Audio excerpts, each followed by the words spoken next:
So hello everyone, welcome to ED magic. और आज हम करने वाले हैं मनुष्यता चैप्टर।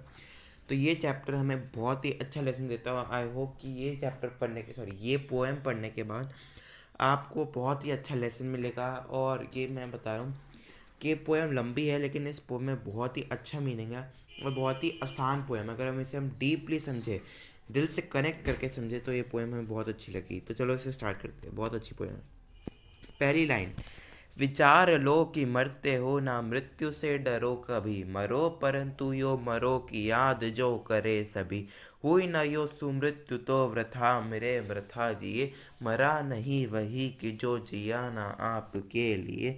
वही पशु प्रवृत्ति है कि आप ही चरे, वही मनुष्य है कि जो मनुष्य के लिए मरे। अब इसे वहीं तक करते, ठीक है। ये पहला स्टैंडर्ड था। तो कवि मैथिली शरण गुप्त कहते हैं कि तो कवि मैथिली शरण गुप्त हमें इस बात से अवगत करवाने की कोशिश करते हैं कि हमें विचार लेना चाहिए, यानी कि हमें समझ लेना चाहिए कि मरते हो ना, मृत्यु से डरो कभी। मैथिली शरण गुप्त जी हमें इस बात से अवगत करवाना चाहते हैं कि यह संसार मरणशील है, यह संसार नश्वर है। एक मनुष्य कभी भी अमर नहीं होता, उसका अंत कभी ना कभी भाग्य में लिखा होता है। लेकिन जो भी जीवन काल हमारे पास है, जितना जीवन प्रभु ने हमारे लिए लिखा है, उस जीवन में हमें हमेशा अच्छे कर्म करने चाहिए। वह कहते हैं कि चाहे हमारा जीवन काल कितना ही छोटा या बड़ा हो, लेकिन हमें मृत्यु के सत्य से ज्ञान होना चाहिए, हमें मृत्यु का सत्य पता होना चाहिए। अगर हमें मृत्यु का सत्य पता चल गया और अगर हमने इस बात को समझ लिया कि हम नश्वर है, हमारा अनिश्चित है, तो हमें मृत्यु के डर से हमें मृत्यु से डर नहीं लगेगा। तो मैथिली शरण गुप्त हमें ये कहते हैं कि जो मृत्यु को लेकर हमारे मन में जो डर रहता है, हमें अपने प्राणों को लेकर जो डर रहता है, उसे त्याग दो। क्योंकि एक ना एक दिन तो मरना वैसे भी है, ठीक है। तो उस डर को त्याग दो। मरो परंतु यो मरो की याद जो करे सभी। जो भी जितना जीवन ईश्वर ने भाग्य में लिखा है, उस जीवन में इतने अच्छे कर्म करो, समाज के कल्याण के लिए इतना कार्य करो कि समाज भी खुद उठ के तुम्हें सम्मान दे, और समाज तुम्हारे अच्छे कर्मों के लिए तुम्हें युगों युगों युगों तक याद रखे, ठीक है। तो इतने अच्छे कर्म करो कि समाज भी मुड़ के देखेगा तो तुम्हारी कीर्ति का गुणगान करेगा। होई ना यो सुमृत्यु तो वृथा मरे वृथा जिए। कवि कहते हैं कि होई न यो सुमृत्यु तो वृथा मरे, वृथा मतलब बेकार जिए। वह कहते हैं कि अगर जितना जीवन काल आपके पास है, अगर आपने उसमें अपने समाज के लिए कुछ नहीं किया, अगर आपने अपने परिवार, अपने अपने संबंधियों के लिए, आपने किसी के लिए भी कुछ नहीं करा, तो आपका पूरा जीवन इससे व्यर्थ था। अगर आप सिर्फ अपने स्वार्थ के बारे में सोचते हो, अगर आप सिर्फ दूसरों के बारे में ना सोच के सिर्फ अपने हित के बारे में सोचते हो, समाज के लिए आपने अपने जीवन में कुछ भी नहीं करा, तो आपका जीवन सिर्फ एक व्यर्थ था। आपने अपने जीवन में कुछ भी नहीं उखाड़ा है, ठीक है। तो आपका जीवन सिर्फ एक व्यर्थ था, सिर्फ एक टाइम पास था। मरा नहीं वही कि जो जिया ना आपके लिए। कवि कहते हैं, यहाँ पे इस पंक्ति के द्वारा कवि कहने की कोशिश करते हैं कि हमें अपने लिए नहीं जीना चाहिए, हमें दूसरों के लिए जीना चाहिए, हमें दूसरों के हित के बारे में सोचना चाहिए, हमें समाज के कल्याण के लिए कदम उठाने चाहिए। अगर हम ऐसा करेंगे, अपने जीवन काल में हम अच्छे कर्म करेंगे कि इससे समाज में एक नई ऊर्जा है, समाज की जितनी भी समाज में विषम परेशानियां हैं, अगर हम उसे ठीक करने का प्रयास करें, तो आगे चाहे हमारी मृत्यु हो या ना हो, तब भी समाज हमारी कीर्ति का गुणगान करेगा। और हमारी मृत्यु के बाद भी समाज जो है, हम समाज के हर एक व्यक्ति के दिल में हमारा नाम छिपा हुआ होगा, वो भी स्वर्ण अक्षरों में। तो मरने के बाद भी कवि कहते हैं कि चाहे हमारी मृत्यु क्यों ना हो गई हो, लेकिन समाज हमें हमेशा याद रखेगा, हमारी कीर्ति का, हमारे यश का हमेशा गुणगान करेगा, हमेशा हमें याद रखेगा, अगर हमने अपने जीवन में अच्छे कर्म करे और हमने समाज के लिए कुछ करा है। वही पशु प्रवृत्ति है कि आप ही चरे, वही मनुष्य है कि जो मनुष्य के लिए मरे। कवि कहते हैं कि अगर आप सिर्फ अपने स्वार्थ के बारे में सोचते हैं, कवि कहते हैं कि सिर्फ अगर हम अपने बारे में सोचते हैं, हम दूसरों के बारे में नहीं सोचते हैं, सिर्फ हम अपने प्राण को लेकर चिंता है, तो हमारे और पशुओं में कोई भी भेद नहीं है, हमारे और पशुओं में कोई अंतर नहीं है। यदि हम सिर्फ अपने बारे में सोचते हैं, सिर्फ हम अपने कल्याण के लिए लगे हुए हैं, अगर सिर्फ हम अपने बारे में सोचते रहेंगे, तो हमारे और पशुओं में कोई अंतर नहीं है। बल्कि हम तो एक मनुष्य पशुओं से भी बदतर हो जाता है जब वह दूसरों के सफलता में बीच में आता है। अगर कोई मनुष्य दूसरों के सफलता के बीच में आता है तो वो पशु से भी बदतर कहलाता है। हमेशा दूसरों के साथ रहो, दूसरों के साथ चलो, दूसरों का सम्मान करो। ऐसा करोगे, अच्छे कर्म करोगे तो समाज भी तुम्हारा आगे जाके सम्मान करेगा, चाहे तुम्हारी मृत्यु हो या ना हो। वही मनुष्य है कि जो मनुष्य के लिए मरे। एक मनुष्य वही होता है जो दूसरे मनुष्य के लिए आत्म उत्सर्ग, आत्म बलिदान, आत्मसमर्पण करने के लिए भी तैयार रहता है और दूसरों के बारे में सोचता है और सिर्फ अपने लिए नहीं जीता, वो दूसरों के लिए, समाज के लिए जीता है और समाज के हित के बारे में सोचता है और अपने कदम भी ठीक वैसे ही चलता है जैसे समाज के लिए होने चाहिए। तो वही मनुष्य होता है जो मनुष्य के लिए मरता है, जो मनुष्य के लिए जीता है, जो दूसरों के लिए जीता है, दूसरों के लिए मरता है, वही मनुष्य कहलाता है। तो आई होप पहला स्टैंड आपको अच्छे से क्लियर हुआ होगा। अब अगले स्टैंड पे आते हैं। अगला स्टैंजा देखिए। उसी उदार की कथा सरस्वती बखानती, उसी उदार से धरा कृतार्थ भाव मानती, उसी उदार की सदा सजीव कीर्ति पूजती, तथा उसी उदार को समस्त सृष्टि पूजती, अखंड आत्म भाव जो असीम विश्व में भरा, वही मनुष्य है कि जो मनुष्य के लिए मरे। ये दूसरा स्टैंजा है। इसका इस स्टैंजा में जो कवि मैथिली शरण गुप्त है वो हमें इस बात से अवगत करवाने के प्रयास करते हैं कि जो व्यक्ति उदार होता है, जो व्यक्ति परोपकारी होता है, जो व्यक्ति दूसरों के सुख दुख के बारे में सोचता है, वही उसी व्यक्ति को सरस्वती बखानती है, उसी व्यक्ति के नाम का सरस्वती गुणगान करती है, उसी व्यक्ति का नाम स्वर्ण अक्षरों में किताबों में लिखा जाता है। उसी उदार व्यक्ति को उसी उदार व्यक्ति से धरा कृतार्थ भाव मानती है, यानी कि जो भूमि पे जिस उदार व्यक्ति का जन्म हुआ था, वह भूमि, वह धरती भी जो है उस उदार व्यक्ति की ऋणी होती है कि वह उसमें जन्मा, वह उसमें खला खेला बड़ा हुआ। ठीक है। तो जो उदार व्यक्ति होता है उसका सरस्वती भी नाम उसका बखानती है, उसका गुणगान करती है, स्वर्ण अक्षरों में उसका किताबों में नाम लिखा जाता है। उसी उदार व्यक्ति का धरती जो है ऋणी मानती है उसको, उसकी कृतार्थ भाव मानती है, उसको ऋणी मानती है। उसी उदार की सदा सजीव कीर्ति पूजती, उसी उदार की कीर्ति, उसी उदार का यश सम्मान हमेशा जीवित रहता है। समाज के दिलों में वह हमेशा अपने लिए एक जगह बना के रखता है, उसकी कीर्ति हमेशा बनी रहती है। तथा उसी उदार उदार को समस्त सृष्टि पूजती, और उस उदार व्यक्ति को ही पूरी सृष्टि, पूरा संसार उसकी पूजा करता है। जो व्यक्ति उदार होता है, जिसने अपने जन्म से लेकर मृत्यु तक समाज के बारे में सोचा है और समाज के लिए आगे बढ़ा है, उसी के बारे में उसी को ही, जो पूरी सृष्टि है, पूरा समाज है, उसी को ही पूजता है। अखंड आत्म भाव जो असीम विश्व में भरा। कवि कहते हैं यहाँ पे कि जो व्यक्ति एकता पे मानता है, जो व्यक्ति एकता को मानता है, जो व्यक्ति समाज को एक करने का प्रयास करता है, जिस व्यक्ति के मन में अखंड आत्म भाव है, अखंड यानी कि जो कभी टूटे ना, जिस व्यक्ति का आत्म भाव में एकता हो, भेदभाव रहित भावनाएं हो, वही एक उदार व्यक्ति कहलाता है। उसी के सरस्वती बखानती है, उसी को धरती कृतार्थ भाव मानती है, ऋणी रहती है, उसी की कीर्ति सदैव समाज में जीवित रहती है और उसी को पूरी सृष्टि पूजती है। जिस व्यक्ति के मन में एकता, भेदभाव रहित भावना है, जो पूरे विश्व को जोड़ती है, वैसी भावना है, उसी व्यक्ति को पूरी सरस्वती, सारे देव देवता सब उसका बखान करते हैं। उसके स्वर्ण अक्षरों में किताबों में नाम लिखा जाता है, स्वयं धरती भी जिसमें वह जन्मा, खेला कूदा बड़ा हुआ, वह सृष्टि भी उसे पूछती है। और वही मनुष्य जो उदार होता है, जो दूसरों के हित के बारे में सोचता है, अपने स्वार्थ के बारे में नहीं सोचता,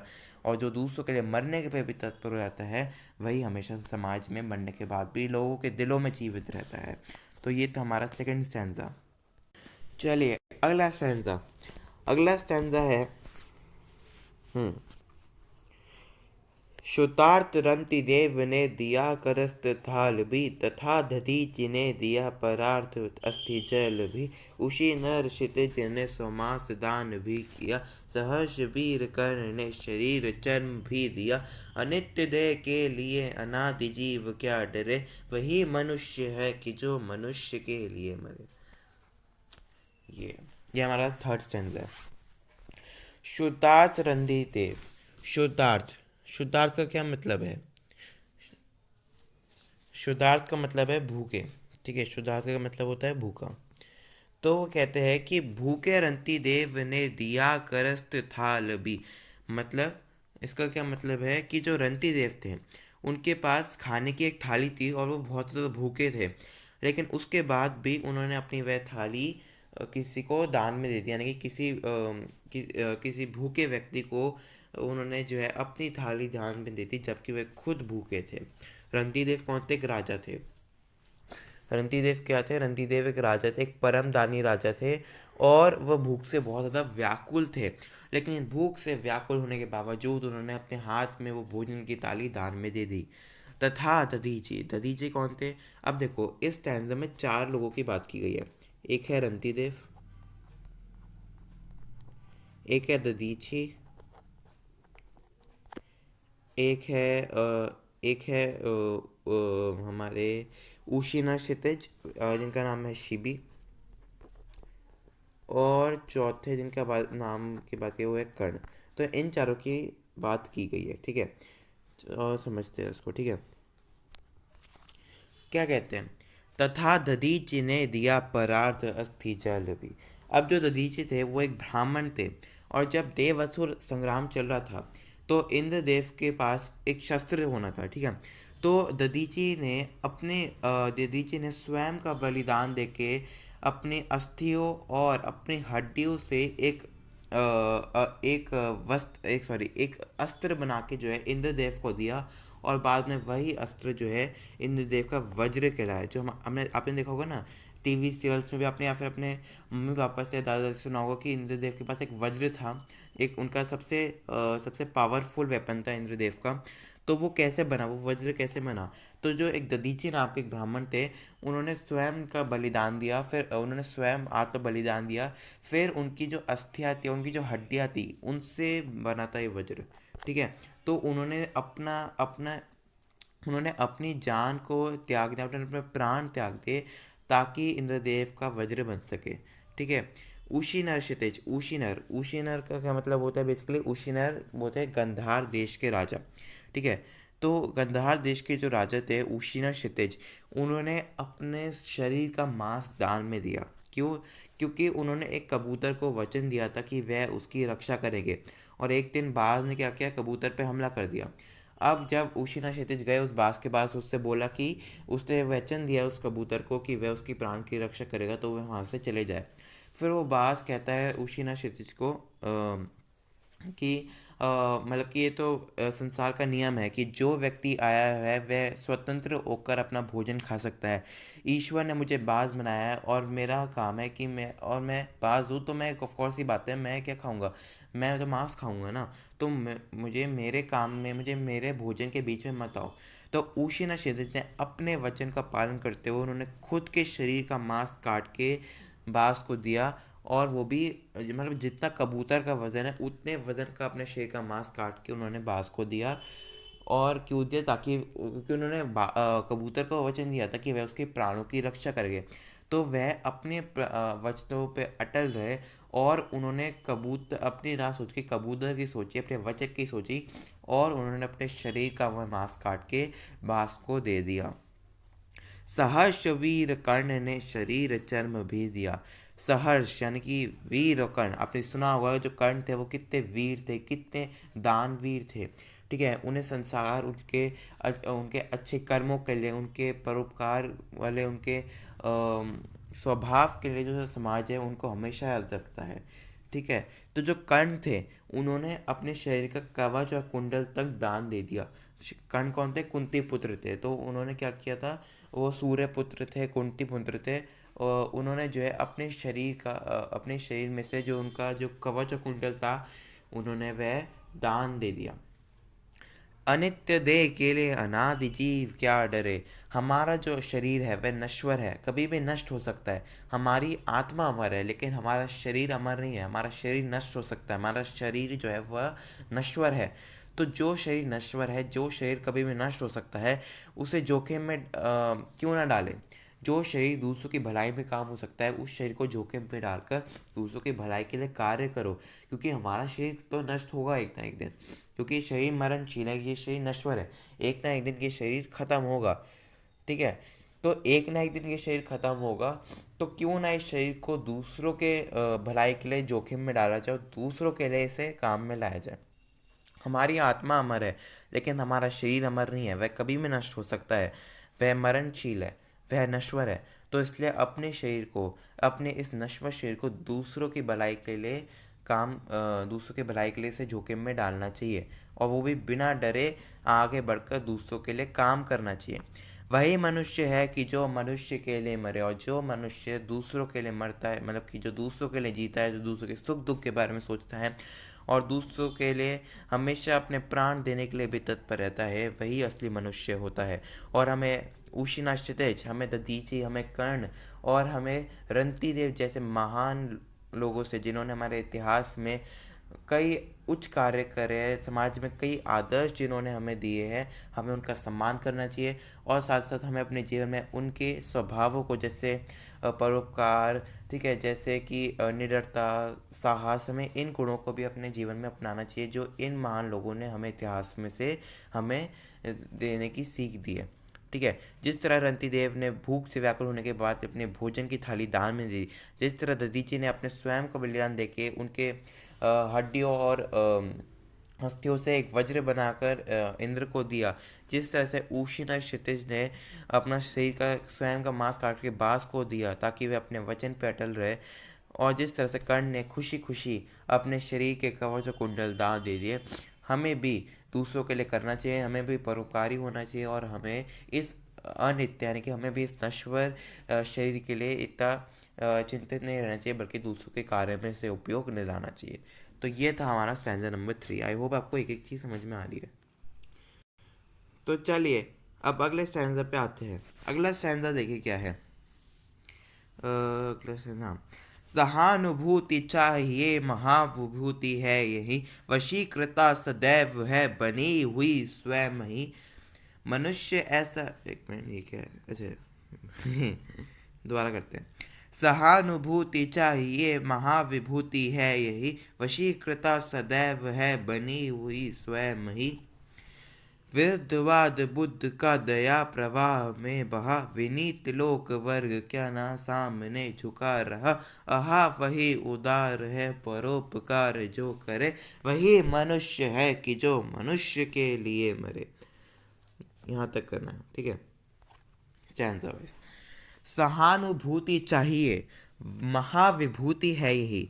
कवि कहते हैं कि जिसके जीवन के बारे में पढ़कर, जिसके जीवन के बारे में ज्ञान हासिल करने के बाद अगर हमारे मन में उस व्यक्ति के प्रति सहानुभूति जाग रही है, सहानुभूति का मतलब है दया, करुणा, अगर हमारे मन में किसी व्यक्ति के लिए, किसी व्यक्ति के जीवन को पढ़ने के बाद अगर हमारे मन में उस व्यक्ति के लिए दया, करुणा की भावना जागृत हो रही है, तो समझ जाओ कि वो व्यक्ति एक महाविभूति है। महाविभूति है मतलब कि उस व्यक्ति ने अपने जीवन में बहुत सारा धन हासिल कर लिया। तो धन का मतलब जायदाद, पैसा, ये सब नहीं होता है। धन का मतलब होता है कि आपके भाव कैसे, आपके कर्म कितने अच्छे हैं, आपने दूसरों के बारे में कितना अच्छे, आपने दूसरों के लिए कितने अच्छे कार्य करे हैं। तो कवि कहते हैं कि अगर आप किसी के जीवन के बारे में पढ़ते हैं और अगर आपने, आपके मन में उस व्यक्ति के लिए सहानुभूति जागे, अगर आपके मन में उस व्यक्ति के जीवन को समझने के बाद अगर आपके मन में दया, करुणा, सहानुभूति जैसी भावनाएं आए, तो समझ जाइए कि वो व्यक्ति एक महाविभूति है, यानी कि उसने अपने जीवन में बहुत सारा धन अर्जित करा है। कैसा धन?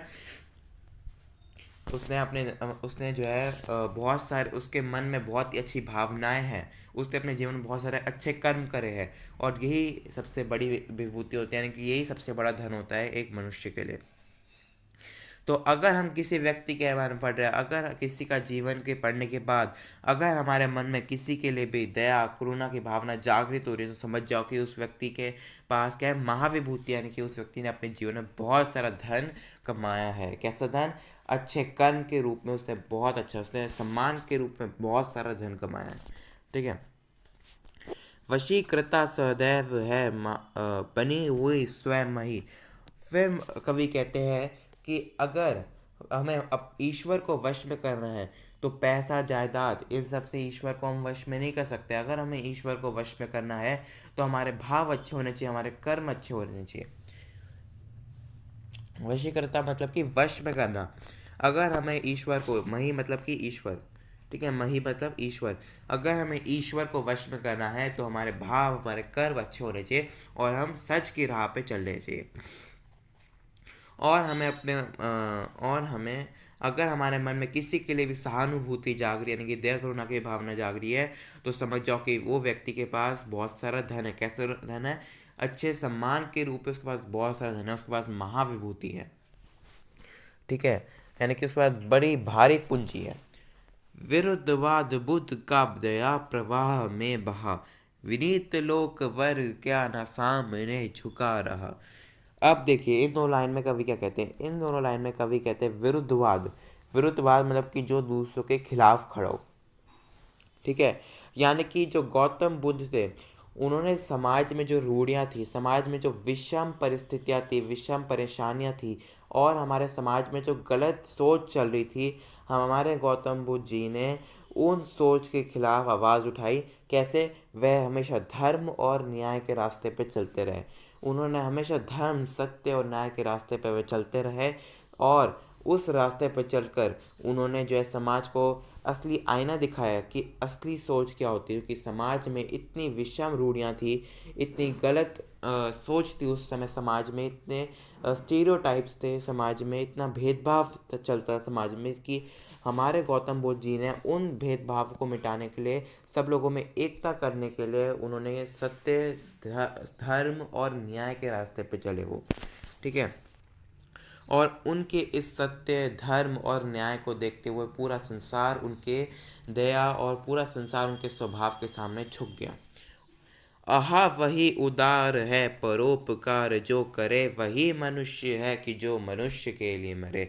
और हमें, एक मनुष्य वही होता है जो दूसरे मनुष्य के लिए मरता है, जो दूसरों पे दया करता है, यानी कि जो दूसरों के लिए दया, करुणा और सहानुभूति रखता है, वही मनुष्य कहलाता है। और जो मनुष्य दूसरों के लिए परोपकार करता है, यानी कि दूसरों पे उपकार करता है, दूसरों के सुख दुख के बारे में सोचता है, दूसरों के हित के बारे में कार्य करता है, समाज के कल्याण के लिए खड़ा रहता है, वही मनुष्य जो होता है वह परोपकार कहलाया जाता है। जो वही मनुष्य उदार कहलाया जाता है, और वही मनुष्य मनुष्य कहलाया जाता है जो दूसरों के लिए जीता है और दूसरों के लिए मरता है, वही मनुष्य होता है। तो आई होप ये वाला स्टैंजा भी आपको क्लियर हो गया होगा। चलिए अब अगले स्टैंजा की बात करते हैं हम। अगला स्टैंजा देखिए, कहाँ है? हाँ। रहो ना भूल के कभी मदांध तुच्छ वित्त में, सनात जान आपको करो ना गर्व चित्त में। अनाथ कौन है यहाँ त्रिलोकनाथ साथ है, दयालु दीन बंधु के बड़े विशाल हाथ है। अतीव भाग्यहीन है अधीर भाव जो करे, वही मनुष्य है कि जो मनुष्य के लिए मरे। देखिए जरा, देखिए जरा क्या कहते हैं वो यहाँ पे, रहो ना भूल के कभी मदांध तुच्छ वित्त में। मदांध, मदांध यानी कि घमंड, तुच्छ वित्त, वित्त यानी कि मन। तो कवि कहते हैं कि कभी भी भूल मत जाना, यानी कि कवि कहते हैं कि कभी भी अपने मन में इस बात का घमंड मत करना कि सनात जान आपको करो न गर्व चित्त में। कवि कहते हैं कभी भी इस चीज़ पे, कभी भी अपने मन में बेकार में इस चीज़ पे घमंड मत करना कि आप सनात हो, यानी कि आपके पास माता पिता है। कभी भी इस बात पे घमंड मत करना कि आपके पास पैसा है, जायदाद है। कभी भी अपने सनात होने का घमंड ना करना, अपने इस तुच्छ यानी कि अपने इस बेकार से मन में, कहते हैं ना मनुष्य का मन शैतान होता है, ऐसे नहीं कहता है कि इस संसार में सबसे शैतान मनुष्य का मन होता है, आपने सुना होगा, है ना। क्यों कहते हैं? क्योंकि जो मनुष्य का जो मन होता है वही घमंड का वास होता है। जो मनुष्य जो घमंड करता है उसकी शुरुआत उसी के मन से होती है। तो कवि कहते हैं कि अपने इस तुच्छ मन में, अपने इस तुच्छ मन में इस बात पे घमंड मत करना कि तुम एक सनात हो, तुम्हारे पास माता पिता है, तुम्हारे पास धन है, तुम्हारे पास वैभव है, तुम्हारे पास जायदाद है। इस चीज़ पे कभी भी घमंड मत करना। क्यों नहीं करना? क्यों नहीं करना? अनाथ कौन है यहाँ त्रिलोकनाथ साथ है, क्योंकि हमारे ऊपर तीनों लोकों के स्वामी का हाथ है, यानी कि हमारे ऊपर तीनों लोकों के स्वामी की कृपा है, आशीर्वाद है। इस संसार में कोई भी अनाथ नहीं है। अगर किसी के पास माता पिता नहीं है इसका मतलब वो नहीं अनाथ है। उसके इस संसार के हर एक व्यक्ति के ऊपर ईश्वर का हाथ होता है। तो इस संसार में कोई भी अनाथ नहीं होता, सब सनाथ है, क्योंकि सबके ऊपर ईश्वर का हाथ है। ठीक है, सबके साथ, सबके मन के अंदर ईश्वर विराजमान होते हैं। तो कभी भी कोई किसी को भी अनाथ आप नहीं कह सकते, क्योंकि सबके ऊपर ईश्वर होते हैं। ठीक है, दयालु दीन बंधु के बड़े विशाल हाथ है, यानी कि जो ईश्वर है वो दयालु है, वो हमेशा हम पर कृपा दिखाते हैं। जिसका मन अच्छा है, जिसके कर्म अच्छे हैं, जिसके भाव अच्छे हैं, उस पर ईश्वर भी अपनी दया दिखाता है, उस पर ईश्वर भी अपनी कृपा रखता है, उसको ईश्वर भी अपना आशीर्वाद देता है। उसके हाथ बहुत विशाल है, यानी कि वह अपने विशाल हाथों से इस संसार के हर एक व्यक्ति के ऊपर अपना हाथ रखते हैं, कि हर एक व्यक्ति के ऊपर कृपा करते हैं और उसे आशीर्वाद देते हैं। जिस व्यक्ति के भाव और मन अच्छा है, जो व्यक्ति घमंड नहीं करता है, उस व्यक्ति पे ईश्वर अपनी दया दिखाता है, उसके ऊपर अपनी कृपा दिखाता है, उसको आशीर्वाद देता है उसकी उन्नति के लिए। अतीव भाग्यहीन है अधीर भाव जो करे, मतलब कि कवि कहते हैं यहाँ पे कि जो व्यक्ति अधीर भाव रखता है, यानी कि जो व्यक्ति उतावलापन रखता है, अधीर मतलब कि उतावलापन, जिस व्यक्ति के अंदर धन, वैभव, जायदाद या फिर किसी भी चीज़ के लिए उतावलापन है, तो वह व्यक्ति इस संसार का सबसे भाग्यहीन व्यक्ति होता है। और वही मनुष्य होता है जो दूसरों के लिए जीता, दूसरों के सुख दुख के बारे में सोचता है, दूसरों के लिए दया रखता है। तो इसमें हम क्या समझे, इस वाले लाइन में हम क्या समझे, इस वाले स्टैंजा में हम ये समझे कि कभी भी अपने इस तुच्छ मन में इस बात का घमंड मत करना कि तुम सनात हो, तुम्हारे पास माता पिता है, तुम्हारे पास धन है, जायदाद है, इस चीज़ पे कभी भी घमंड मत करना, क्योंकि इस संसार में कोई भी अनाथ नहीं होता, सबके ऊपर ईश्वर का हाथ होता है। और ईश्वर अपनी दया सब पे दिखाता है, उसके विशाल हाथों से वह सब पर आशीर्वाद दिखाता है, सब पर आशीर्वाद देता है, सबके ऊपर अपना हाथ रखता है। और अगर तुम्हारे मन के अंदर किसी भी चीज़ के लिए उतावलापन है तो उसे त्याग दो, क्योंकि अगर तुम्हारे अंदर उतावलापन है तो तुम इस संसार के सबसे ज़्यादा भाग्यहीन व्यक्ति हो। और एक मनुष्य वाले धर्म को अपनाओ, मनुष्यता को अपनाओ और दूसरों के लिए जियो।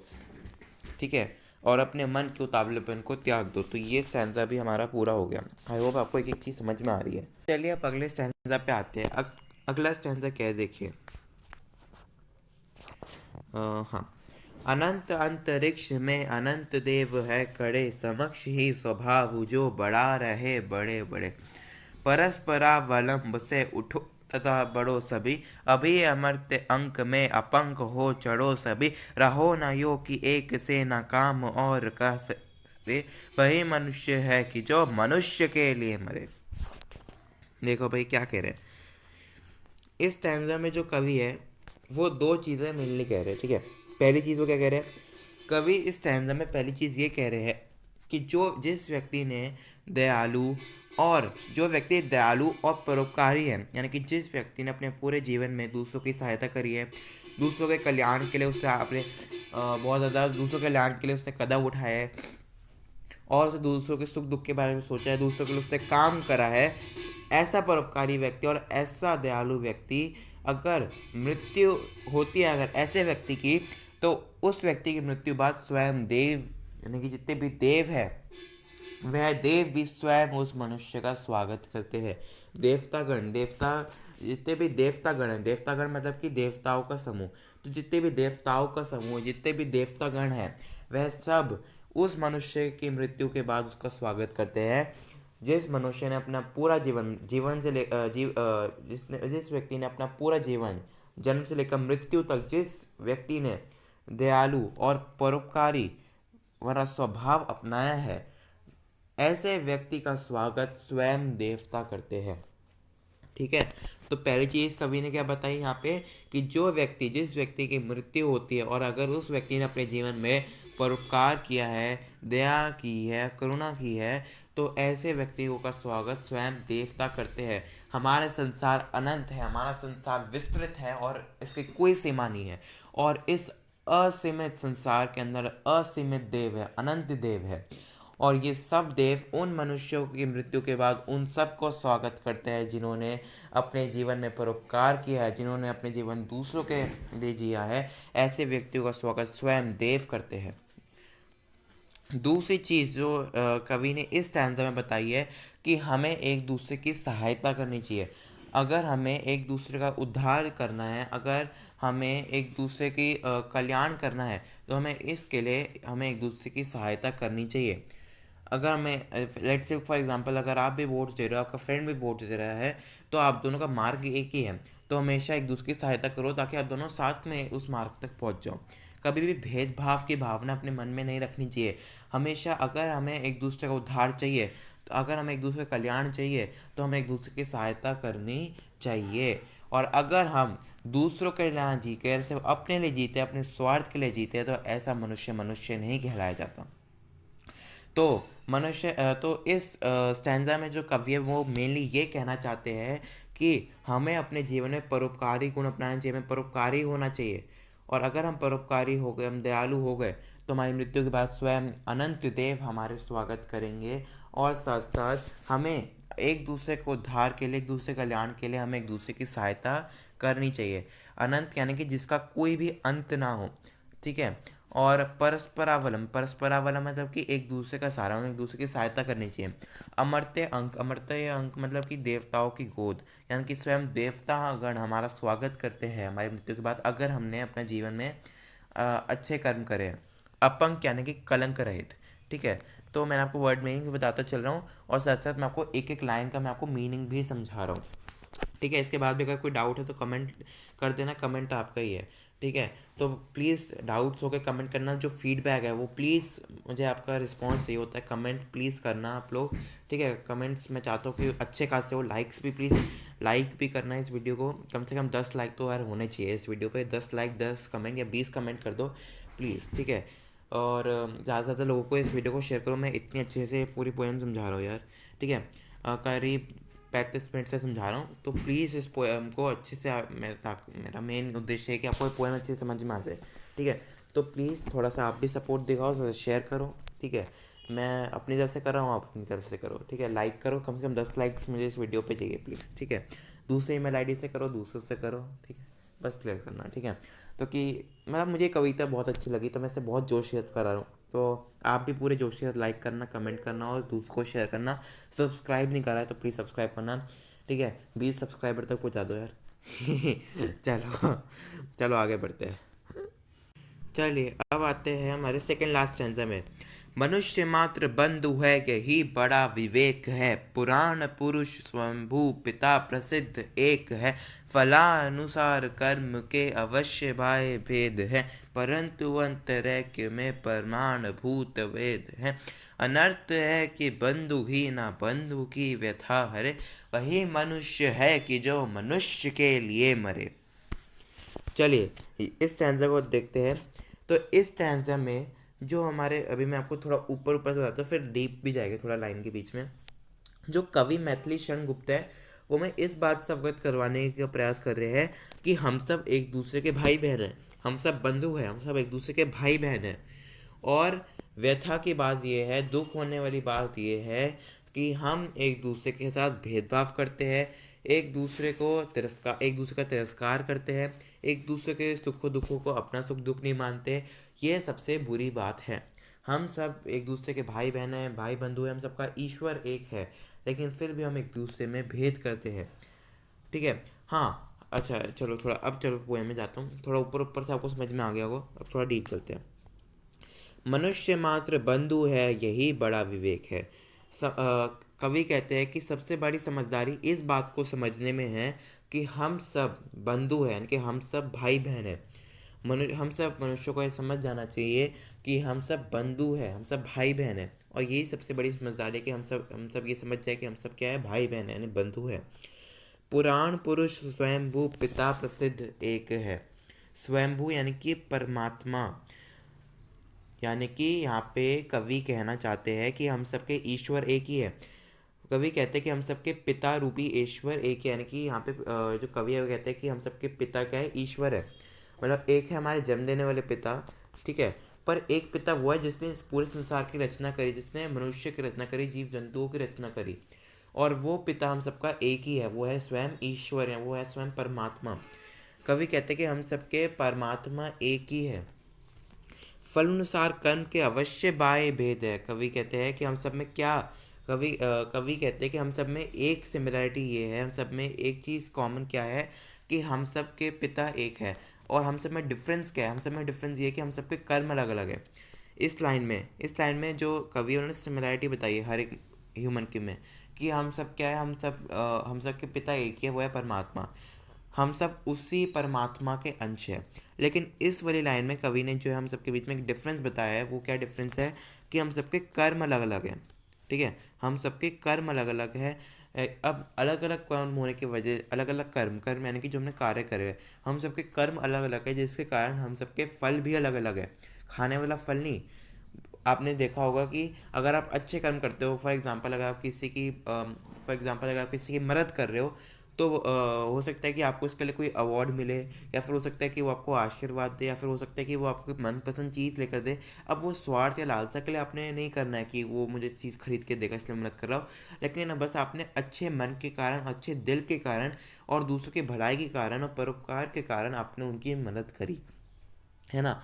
तो हम सबके कर्म अलग हो सकते हैं कि आपने उसकी मदद की और वहीं पे आपको ये दूसरा फ्रेंड होता, वो तो भाग जाता, वो मदद भी नहीं करता, यानी कि उसने कर्म अच्छे नहीं करे। ठीक है, तो उसका फल भी उसके साथ बुरा होगा। हो सकता है कि उसको बाद में उसके साथ ईश्वर जो है उसको फिर दूसरा परिणाम देगा, फल यानी कि परिणाम। ठीक है, तो इससे आप समझने की कोशिश करो कि हम सब में सिमिलरिटी तो ये है कि हम सबके ईश्वर एक ही है, हम सब उसी परमात्मा के अंश है। लेकिन हमें डिफरेंस ये है कि हम सबके कर्म अलग है, इसके कारण हम सबके फल अलग है, हम सबके जीवन में अलग अलग भाग्य लिखे हैं, हम सबके कर्म अलग है। ठीक है, और परंतु अंतरैक्य में प्रमाण भूत वेद है। प्रमाण भूत यानी कि साक्षी, अंतरैक्य मतलब कि आत्मा की एकत। ठीक है, इस लाइन में जो कवि है वो ये कहना चाहते हैं कि हम सब उसी परमात्मा के अंश हैं, हम सब उसी परमात्मा के अंश हैं, यानी कि हम सब के अंदर वही परमात्मा वास करते हैं, हम उसी परमात्मा के अंश हैं। हम सबके परमात्मा यानी कि हमारे ईश्वर, हमारे पिता रूपी ईश्वर, हमारे परमात्मा सबके एक ही, और वो हमारे दिल में वास करते हैं, और हम उसी परमात्मा के अंश हैं। ठीक है, अनर्थ है कि बंधु ना ही बंधु की व्यथारे। कवि कहते हैं कि हम सब उसी परमात्मा के अंश हैं, हमारे ईश्वर एक ही है, वो है ईश्वर। लेकिन हमारे पिता एक है, वो है ईश्वर। लेकिन कवि कहते हैं कि हम सब एक दूसरे के भाई बंधु हैं। लेकिन ये बात जानते हुए भी हम एक दूसरे की व्यथा नहीं करते। व्यथा यानी कि दुख। हम सब भाई बंधु हैं ये जानकर भी हम एक दूसरे के दुखों को, एक दूसरे के दुखों को, परेशानियों का हल नहीं निकालते। और ये दुर्भाग्य है कि हम एक दूसरे के साथ भेदभाव करते हैं, एक दूसरे के सुख दुख को नहीं समझते, एक दूसरे के लिए कार्य नहीं करते, एक दूसरे कल्याण के लिए आगे नहीं खड़े होते, हम एक दूसरे के साथ नहीं चलते, बल्कि हम आपस में भेदभाव करते हैं। आपस में हम कह सकते हैं कि आपस में हम भेदभाव की भावना, कॉम्पिटिटिवनेस जैसे हम कहते हैं, वो डालते हैं। कवि कहते हैं गलत है, हम सबके पिता एक है, हम सबके परमात्मा एक ही है, और हम सब क्या है, भाई बंधु है। तो हमें यह बात समझकर जो है एक दूसरे के दुखों को हरना चाहिए, एक दूसरे के साथ खड़ा होना चाहिए, और एक अपने मन से भेदभाव की भावना हटा देनी चाहिए, क्योंकि हम सब उसी परमात्मा के अंश है, और वही मनुष्य कहलाता है जो दूसरों के लिए जीता है। एक बार फिर से समअप कर देता हूँ। मनुष्य मात्र बंधु है। कवि कहते हैं कि हम समझदारी इसी में है कि हम समझ ले कि हम सबके पिता, हम सबके ईश्वर एक ही है, हम सब उसी परमात्मा के अंश हैं, और वो हमारे दिल में वास करते हैं। और यह बात भी समझने वाली है कि हम सब एक दूसरे के भाई बंधु है, और हमें एक दूसरे के सुख दुखों को समझना चाहिए, एक दूसरे के लिए हमेशा सहायता के लिए तत्पर रहना चाहिए, एक दूसरे की सहायता करते रहनी चाहिए, और हमेशा समाज के कल्याण के लिए हमें एक साथ आगे बढ़ना चाहिए, और हमें एक दूसरे की परेशानियों को, एक दूसरे के दुखों को भी हल निकालना चाहिए, ना कि हमें एक दूसरे के परेशानी में बढ़ाकर एक दूसरे के मन में भेदभाव की भावना डालनी चाहिए। हम सब एक दूसरे के बंधु हैं। ठीक है, और हम सबके ईश्वर एक ही, हम सब उसी परमात्मा के अंश हैं। ठीक है, समझ में आ गया। तो ये हमारा ये वाला स्टैंजा भी पूरा हो गया। चलिए अब लास्ट स्टैंजा की बात करते हैं। ठीक है, चलिए लास्ट स्टैंजा। हाँ, चलो अभिष्ट मार्ग में सहर्ष खेलते हुए, विपत्ति विघ्न जो पड़े उन्हें धकेलते हुए, घटे ना हेल मेल हाँ बढ़े ना भिन्नता कभी, अतर्क एक पंथ के सतर्क पंथ हो सभी, तभी समर्थ भाव है कि तारता हुआ तरे, वही मनुष्य है कि जो मनुष्य के लिए मरे। चलिए देखिए, चलो अभिष्ट मार्ग, अभिष्ट मतलब कि इच्छित, सहर्ष खेलते हुए, कवि इस फर्स्ट लाइन में कवि कहते हैं कि जो भी मार्ग आप अपने जीवन में चुन रहे हो, जिस मार्ग जो आपका इच्छित मार्ग है, जिस मार्ग को आप अपने जीवन का सबसे उच्च मार्ग मानते हो, सबसे इच्छित मार्ग मानते हो, यानी कि जिस मार्ग को अपने जीवन के उस मार्ग को जो आप चाहते हो, जो दूसरा नहीं बल्कि जो आप चाहते हो, आप अगर उस मार्ग पे चल रहे हो तो खुशी खुशी चलो, क्योंकि वो आपके द्वारा चुना हुआ मार्ग है, किसी दूसरे के द्वारा चुना हुआ मार्ग नहीं है। अगर आप अपने जीवन में आप अगर अपना मार्ग चुन रहे हो तो उस मार्ग पर हंसते खिलते हुए जाओ, खुशी खुशी जाओ, क्योंकि वो आपने चुना, किसी और ने नहीं चुना।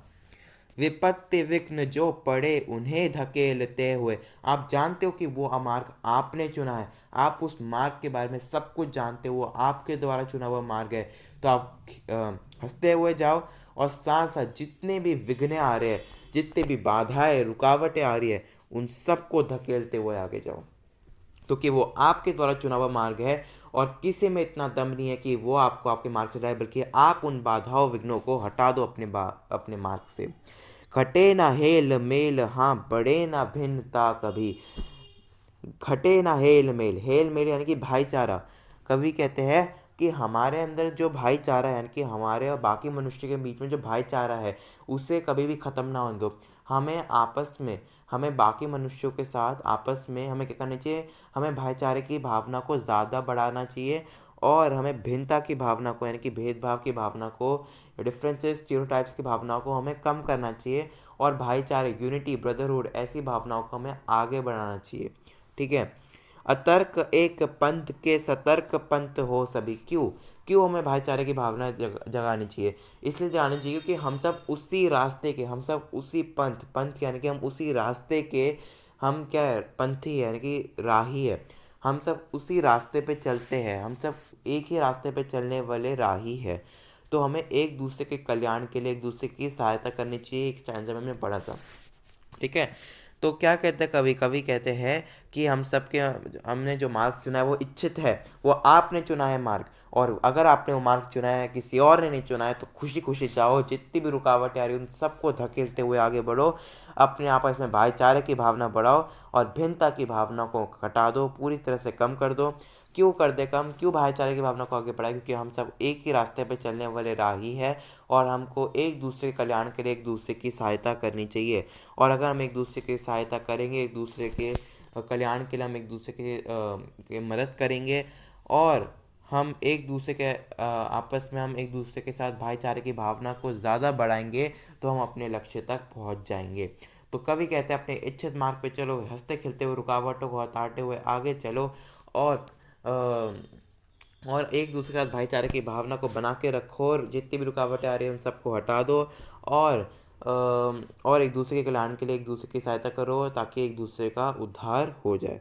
हमें अगर हम सबको अपना उद्धार करना है, तो हमें एक साथ यूनिटी के साथ, एकता के साथ हमें आगे बढ़ते रहना चाहिए, और भिन्नता की भावना को हमेशा दूर कर देना चाहिए अपने जीवन से। और वही मनुष्य होता है जो परोपकारी होता है, जो दूसरों के लिए जीता है, जो दूसरों के लिए प्राण उत्सर्ग करने के लिए भी तैयार रहता है, और दूसरों के साथ पढ़कर अपने जीवन के हर एक मुकाम तक पहुंचता है, वही असली मायने में एक मनुष्य होता है।